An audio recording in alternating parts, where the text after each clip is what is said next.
kesenangan, Allah memberikan kelapangan, Allah memberikan kemewahan, Allah memberikan kesihatan dalam tempoh 5 tahun. Dan dalam tempoh 5 tahun itu kita tak keluar melakukan umrah dan ziarah. Nabi SAW selepas 5 tahun itu Allah akan menarik sedikit demi sedikit manfaat daripada kehidupan. Kalau kita diberikan kesenangan selama 5 tahun, dalam 5 tahun kita tak keluar pergi buat umrah, kata Nabi, Allah akan menarik sedikit kesenangan daripada hidup kita, sedikit demi sedikit. Jadi tuan-tuan, alhamdulillah, tuan-tuan dah melunaskan apa yang disebut oleh Nabi SAW.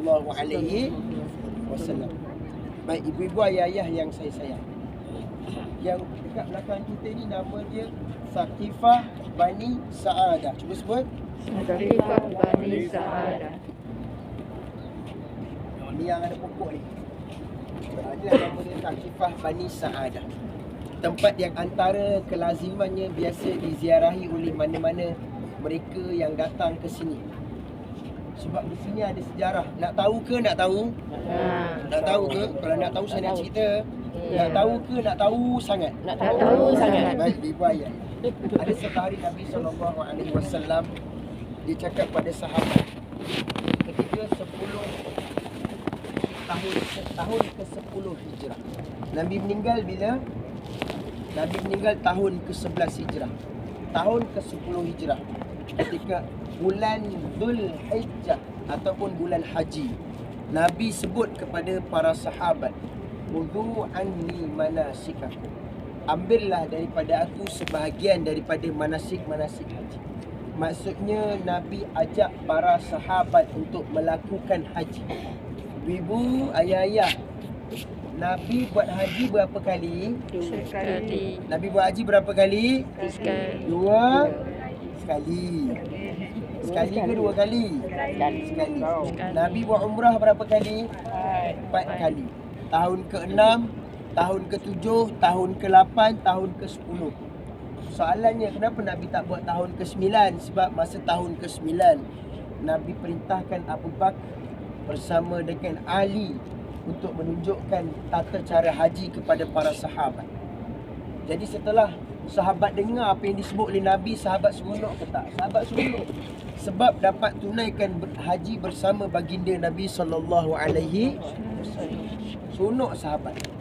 Jadi bila sahabat seronok, sahabat terlupa satu benda. Sebenarnya haji yang dilakukan oleh Nabi adalah Hujjatul Wada'. Haji yang terakhir Nabi SAW. Bila Nabi pun mulakan manasik haji, Nabi bermalam di Muzdalifah, Nabi bermabit di Mina, dan keesokan harinya Nabi berkorban. Nabi berkorban, Nabi bawa 100 ekor kambing. Alamat yang lain, Nabi tunjuk bahawa kematian Nabi dah hampir tiba. Haji itu adalah haji yang terakhir, tapi sahabat tak perasan. Nabi pergi bawa 100 ekor kambing, tapi yang Nabi korbankan hanyalah berapa ekor? 63 ekor. Nabi wafat pada umur berapa? 63. Selebihnya Nabi perintahkan Sayyidina Ali untuk korban. Habis selesai Nabi lakukan manasik haji Nabi melontar jamrah. Nabi nak balik ke kota Madinah. Bila nak balik, kata orang-orang Mekah, mereka ajak Nabi untuk stay di Mekah. Mereka ajak Nabi untuk duduk di Mekah. Tapi kata Nabi, wal Madinatu khairul lahum law kanu ya'lamun. Sesungguhnya Madinah ini, kalau kamu tahulah terlalu banyaknya kebaikan yang ramai orang dalam kalangan kamu, dalam kalangan mereka tidak tahu. Sebab itulah dekat Madinah ni tenang ke? Tenang. Tenang. Berbanding di Mekah. Antara salah satu sebabnya kerana keberkatan doa Nabi SAW. Nabi pernah mendoakan keberkatan untuk penduduk Madinah, untuk orang-orang Madinah, untuk Madinah sendiri, dan Nabi doa bahkan lebih ketenangannya, keberkatannya berbanding di Mekah. Sebab itulah dekat Mekah ni lebih tenang berbanding di Madinah lebih tenang berbanding di Mekah. Saya sahaja nak uji fokus. Sebab ibu-ibu ayah-ayah saya sayang. Jadi Nabi pun berpatah balik ke Madinah. Bila Nabi patah kebalik ke Madinah, mulalah ambang sakaratul maut. Mulalah Nabi diambang kesakitan yang amat dahsyat. Ada satu hari Nabi ajak salah seorang budak dia nama Aba Muwaihabah. Cuba sebut. Aba Muwaihabah. Aba Muwaihabah ni dia budak Nabi. Nabi ajak dia pergi ke Baqi'. Antara salah satu amalan yang dituntut dalam agama, yang jadi sunnah, yang Allah Ta'ala perintahkan Nabi melalui Jibril alaihissalam adalah untuk menziarahi perkuburan Baqi'. Jadi Nabi ni antara amalan dia pada waktu malam adalah dia akan menziarahi Baqi', Jannatul Baqi' ataupun Baqi' Al-Gharqa, perkuburan Baqi'. Ada satu hari Nabi ajak Aba Muwaihabah. Nabi doakan penduduk Baqi', Nabi beri salam kepada penduduk Baqi'. Kemudian Nabi cakap kepada Aba Muwaihabah, wahai Aba Muwaihabah, Allah berikan aku dua pilihan. Pilihan yang pertama, kata Nabi kepada Aba Muwaihabah, aku diberikan kehidupan sehingga akhir zaman, kata Nabi. Kemudian setelah sampai akhir zaman, nyawa aku ditarik oleh Allah, kemudian aku terus masuk ke dalam syurga, kata Nabi SAW. Kemudian kata Nabi, yang kedua, nyawa aku ditarik dalam masa yang terdekat, kemudian terus masuk ke dalam syurga Allah. Apa kata Aba Muwaihabah? Ikhtarna ya Rasulullah, pilihlah kami semua ya Rasulullah. Kata Nabi, ikhtarni fil rafiqil a'la, aku memilih untuk bertemu dengan Allah. Sedih tak Aba Muwaihabah? Sedih. Sebenarnya masa peristiwa terakhir haji Nabi SAW, Allah ada turunkan satu alamat yang menjadi petunjuk kepada para sahabat, iaitu ketika mana Nabi sedang duduk di Masjid Namirah, turunlah ayat, iaitu ayat yang terakhir daripada Al-Quran yang menunjukkan bahawa tugasan Nabi SAW dah selesai. Apa ayat tu? Al-yawma akmaltu lakum dinakum wa atmamtu alaikum ni'mati wa raditu lakumul Islam madina. Tapi ramai dalam kalangan sahabat ketika itu dia tak perasan, sebab seronoknya nak tunaikan haji bersama dengan Nabi SAW. Bila hari agama telah sempurna, bila hari ayat Quran Allah turunkan kepada Nabi bahawa agama telah sempurna, kerja Nabi selesai. Nabi dah tak ada kerja dah. Bila Nabi dah tak ada kerja, maknanya kerja Nabi dah selesai. Dah tiba masanya untuk Allah cabut nyawa Nabi SAW. Bila awal bulan Rabiul Awal tahun ke-11 Hijrah, Nabi mula diambang kesakitan yang sangat dahsyat. Dan ketika itu Nabi berada di rumah Maimunah, isteri Nabi. Isteri Nabi ni ramai, tapi masa tu Nabi duduk di rumah Maimunah. Bagusnya Nabi SAW, Nabi kumpulkan isteri-isteri Nabi SAW. Nabi minta izin isteri-isteri Nabi, Nabi minta redha isteri-isteri Nabi untuk Nabi dirawat di rumah Aisyah radhiyallahu anha. Nampak bagus tak Nabi? Walaupun dia kekasih Allah, walaupun dia dijamin syurga, walaupun dia adalah manusia yang pertama masuk ke dalam syurga, tapi di hujung hayatnya dia masih meminta redha daripada isteri-isteri. Akhlaknya berbeza dengan kita yang biasa lelaki ni, kita jual apa? Syurga isteri bawah tapak kaki, suami imeh aku syurga kan kau. Kan? Tapi Nabi berbeza akhlak dia. Nabi dia minta izin dan redha daripada isteri-isteri dia.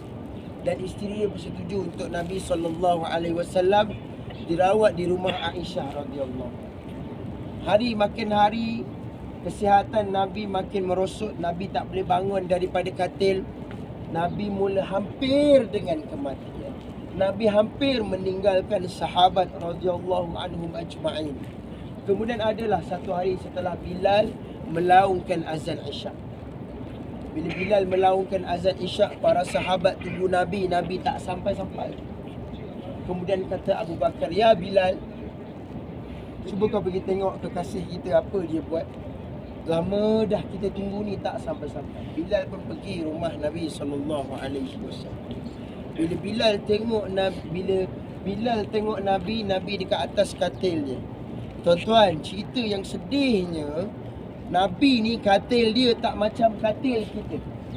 Nabi ni katil dia tak sama katil yang kita tengah tidur hari ni. katil yang Nabi tengah pakai hari ini tak sama dengan katil kita di Malaysia. Kalau kita kata hidup kita susah, kehidupan Nabi wallahi lebih susah daripada kita. Nikmat yang kita ada hari ini demi Allah tidak pernah dirasai oleh Nabi sallallahu alaihi wasallam. Walaupun Nabi itu dia seorang kekasih Tuhan, bukan seorang kekasih, bahkan dialah Presiden Madinah ketika itu. Dia boleh klaim macam-macam daripada Allah. Tapi Nabi memilih untuk ada kehidupan yang kita tak rasa hari ini. Katil Nabi diperbuat daripada pelepah tamar, ibu-ibu ayah. Katil Nabi diperbuat daripada pelepah tamar. Sebab tu dalam riwayat menceritakan, tatkala Nabi bangun daripada katil Nabi, belakang Nabi ada kesan cala bala. Sebab apa? Kesan daripada pelepah tamar. Allah sayangnya Nabi pada kita, zuhudnya Nabi, qanaahnya Nabi, sampai katil Nabi pun jauh beza dengan kita. Tapi tak pernah keluar daripada mulut Nabi rungutan, ungkit, kerana katil yang Allah dah takdirkan dalam hidup Nabi sallallahu alaihi wasallam. Sebab itulah kena bersyukur. Kita ni bukan nikmat yang sikit, tapi syukur yang sikit. Sebab tu kita sentiasa mengkufuri nikmat Allah. Sebab tu kita keep blaming Allah di atas kekurangan yang Allah bagi. Sebenarnya bukan kurang yang Allah bagi, sifat kurang syukurnya yang ada dalam diri. Bila Bilal datang kepada Nabi, Bilal kejut Nabi. Perkataan pertama yang keluar daripada mulut Nabi, "Ya Bilal, asallan nas." Wahai Bilal, sahabat dah solat ke belum?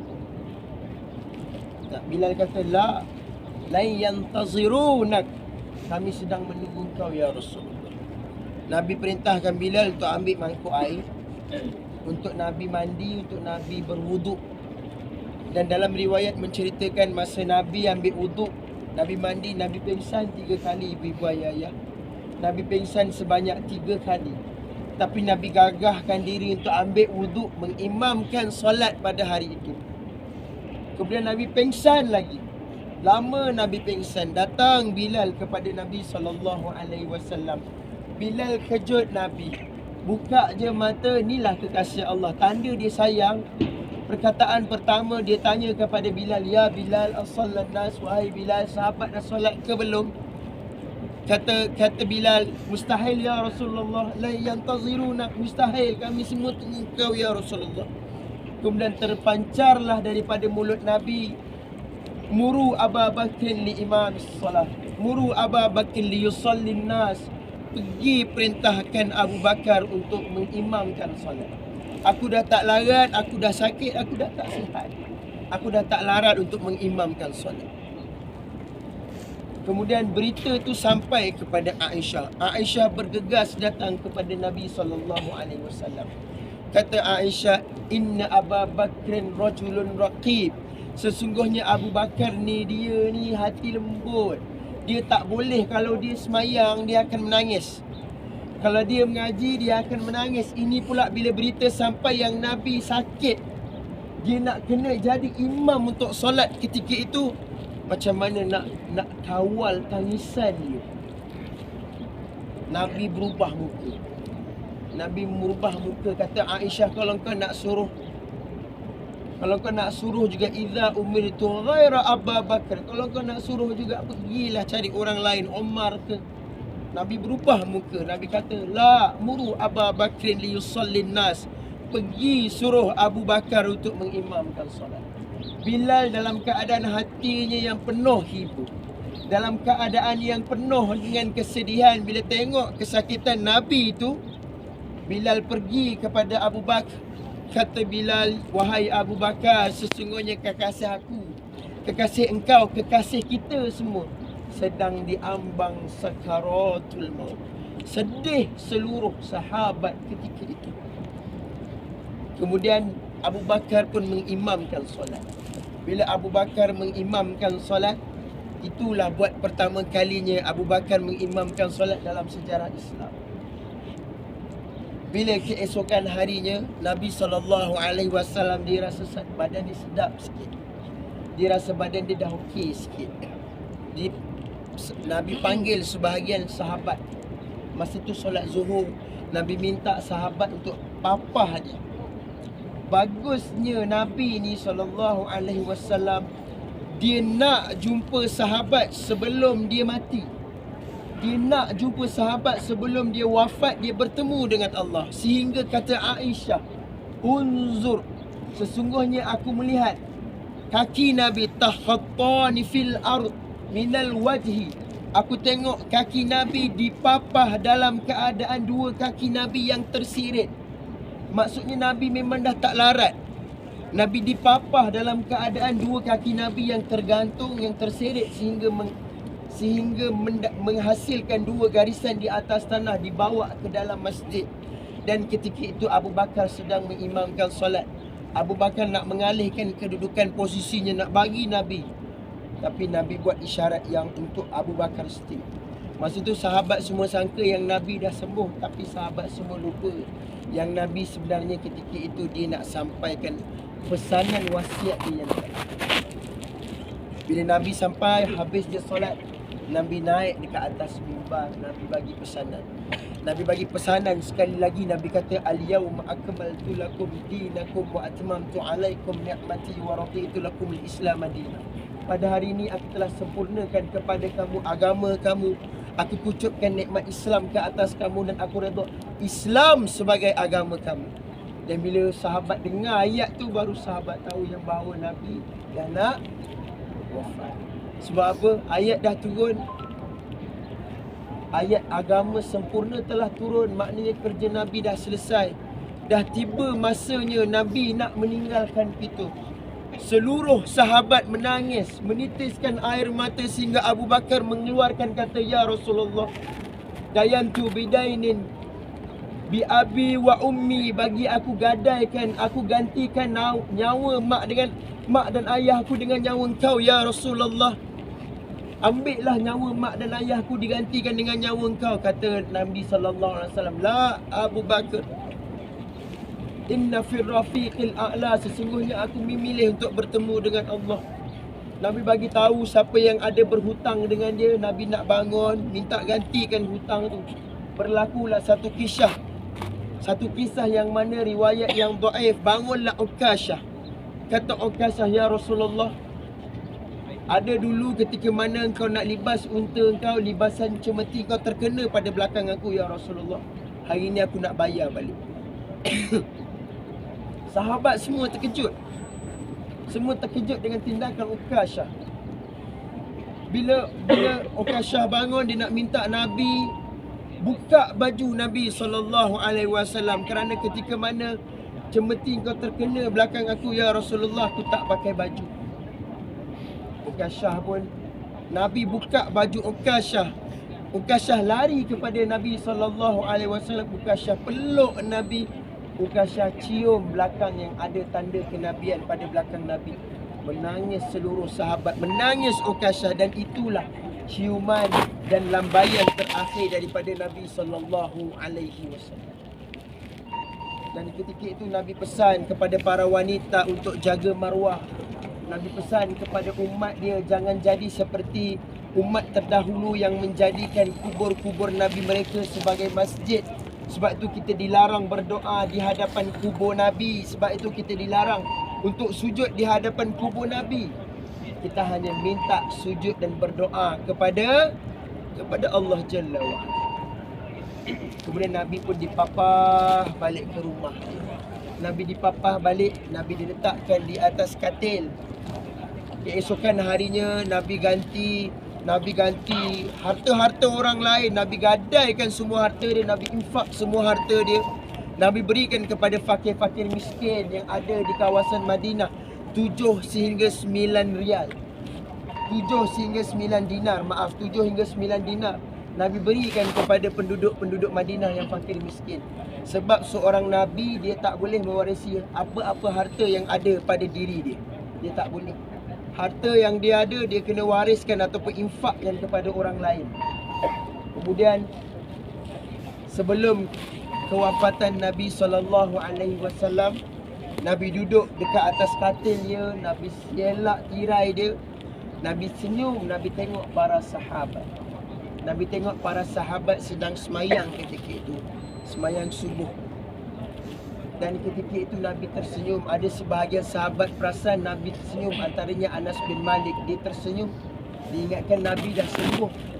Rupa-rupanya senyuman itu adalah senyuman terakhir Nabi SAW.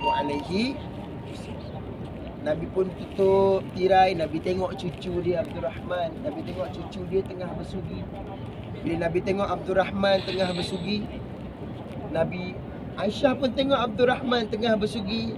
Aisyah tengok Abdul Rahman, Aisyah tengok Nabi. Kemudian Aisyah kata kepada Nabi, "Ya Rasulullah, kau nak aku ambilkan kau sugi ke?" Nabi kata, "Ya, ambilkan aku sugi." Aisyah pun ambilkan sugi untuk Nabi. Aisyah ambil sugi Abdul Rahman, Aisyah gigit untuk keluarkan sabun. Aisyah bagi pada Abdul Rahman, Aisyah gigit Nabi punya sugi. Aisyah bagi pada Nabi SAW. Dan ketika itu kata Aisyah, tidak pernah aku lihat model yang terbaik, sugian yang terbaik, melainkan sugian yang terakhir yang dibuat oleh Nabi SAW. Bila Aisyah tengok Nabi, Aisyah tak pernah tengok Nabi sugi dengan sugi yang paling terbaik, melainkan sewaktu pengakhiran hidup Nabi ketika itu. Kemudian Nabi pun tersenyum. Nabi baring di atas katil Nabi SAW. Nabi panggil Fatimah radhiyallahu anha.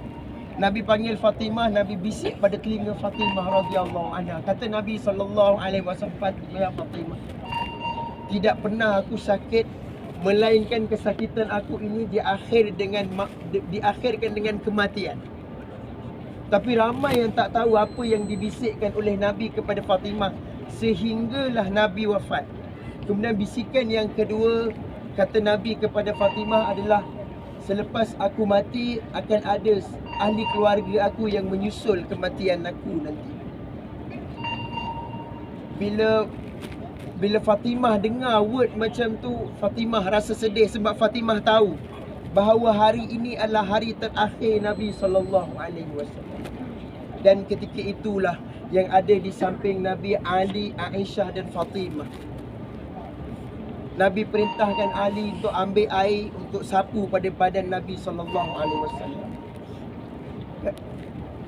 Kata Nabi, "Tib ya Ali, siram badan aku ya Ali, tib ya Ali." Kemudian Nabi mendongakkan muka Nabi ke langit. Kata Nabi, "La ilaha illallah, inna lil mauti la sakarat. La ilaha illallah, inna lil mauti la sakarat. La ilaha illallah, inna lil mauti la sakarat." Kata Nabi, tiada Tuhan melainkan Allah, sesungguhnya kematian ini menyakitkan. Kematian ini menyakitkan. Kematian ini menyakitkan. Tuan-tuan, Nabi kekasih Allah dijamin syurga yang tiada dosa maksum. Tapi kematian Nabi pun menyakitkan. Macam mana kematian kita ni?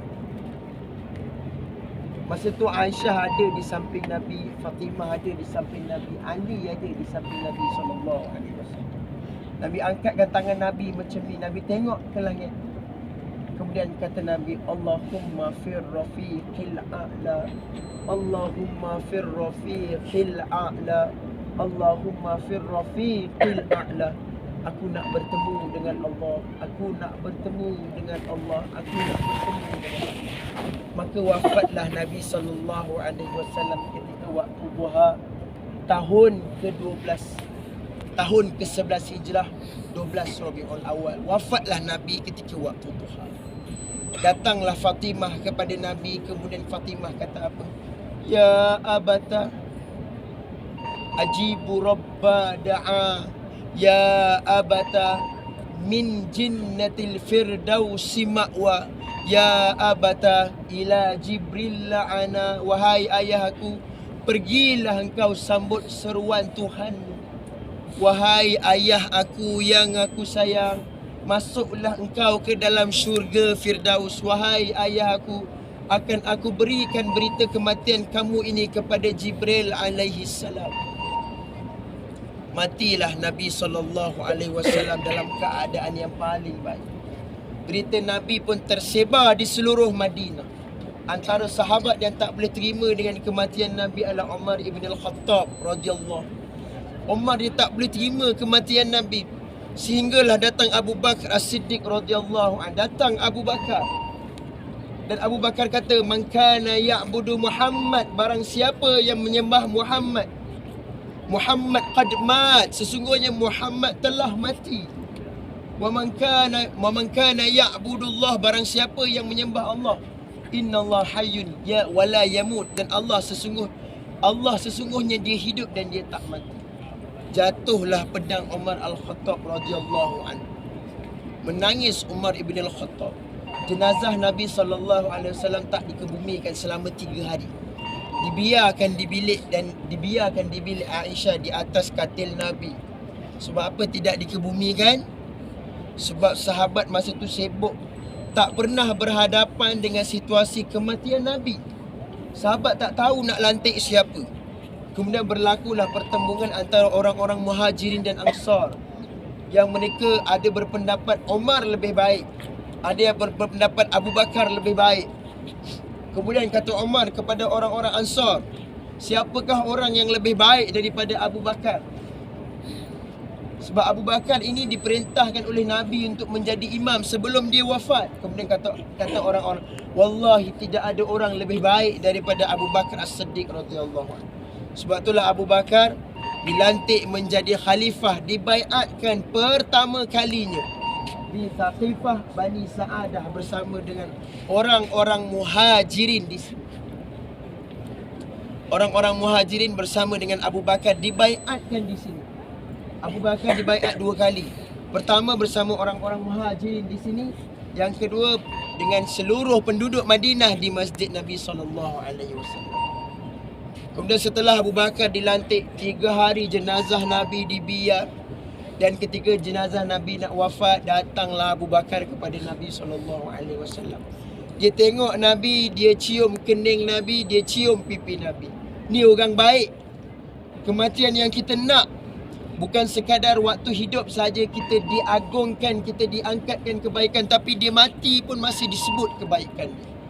Kata Abu Bakar bila dia cium kening Nabi, dia cium pipi Nabi, kata Abu Bakar, "Ya Rasulullah, hidup engkau, mati engkau, semua baik.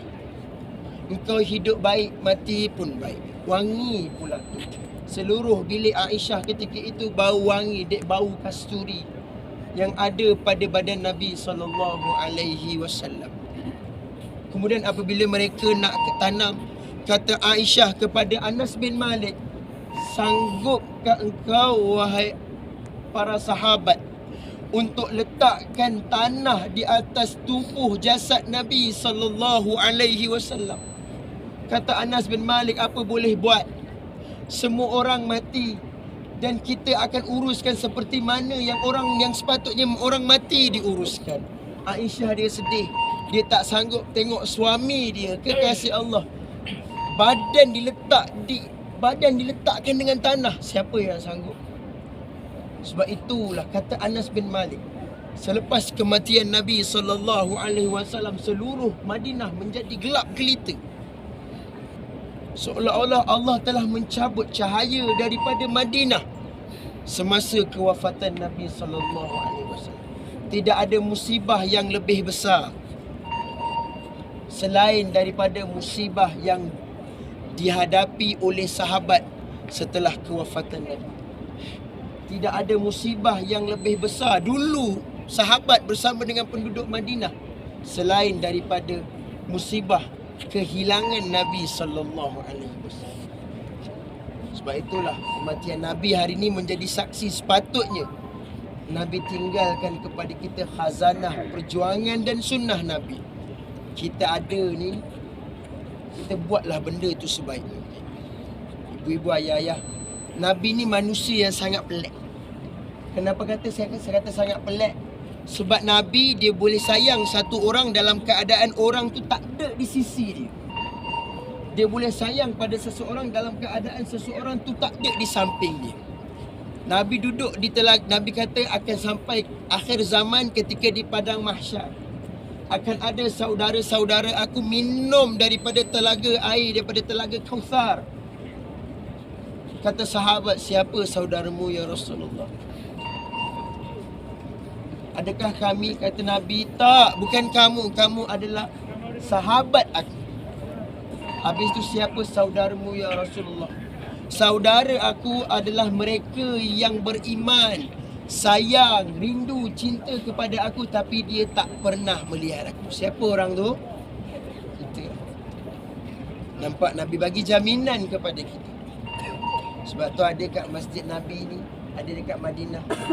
Selawat banyak. Selalu ziarah makam Nabi SAW. Ziarah tu bukan ziarah kosong. Ziarah yang ya Allah, temukan aku dengan Nabi SAW dalam syurga. Antara nikmat yang terbesar dekat dalam syurga adalah dapat melihat Allah dan dapat melihat baginda Nabi SAW. Amat malanglah pengakhiran hidup kita kalau kita masuk syurga kita tak dapat bertemu dengan Nabi SAW. Kita mesti nak tengok siapakah gerangan yang berjuang untuk aku 1400 tahun dulu ni. Yang dikatakan handsome, yang rambutnya ikal mayang, yang mukanya putih kemerah-merahan, yang jalannya, yang cakapnya lemah lembut, yang jalannya elok, yang sebaik-baik suami, sebaik-baik pemimpin, sebaik-baik abang, sebaik-baik ayah, sebaik-baik ahli keluarga. Siapa kita rasa nak jumpa sahaja. Sebab tu hari ni kita kena perbanyakkan selawat pada Nabi SAW. Itulah sebahagian kisah daripada kewafatan Nabi SAW. Tuan-tuan tengok tapak construction kat belakang tu. Tapak construction tu dikatakan Nabi pernah melatih tenteranya berkuda dan memanah. Nabi pernah latih tentera dia berkuda dan memanah. Nabi pun pernah latih. Dan jalan ni, depan ni ada, dulu ada jalan raya dan dikatakan jalan Nabi pernah lumba lari dengan Aisyah. Akhlak Nabi kan. Kita kalau ajak isteri lumba lari, isteri pelat. Apa buat terbiat ke kan. Tak lama tu 3 Jumaat lah tu. Ajak lumba lari pula kan. Jiran tengok pun pelik kan. Tapi tak apalah kalau tak nak pandang pelik, cycling lah kan. Main. Abang langgar sayang, saya langgar abang. Okey, dekat sini lah kawasan Nabi SAW pernah lumba lari dengan Aisyah. Okey, ada apa-apa soalan ke?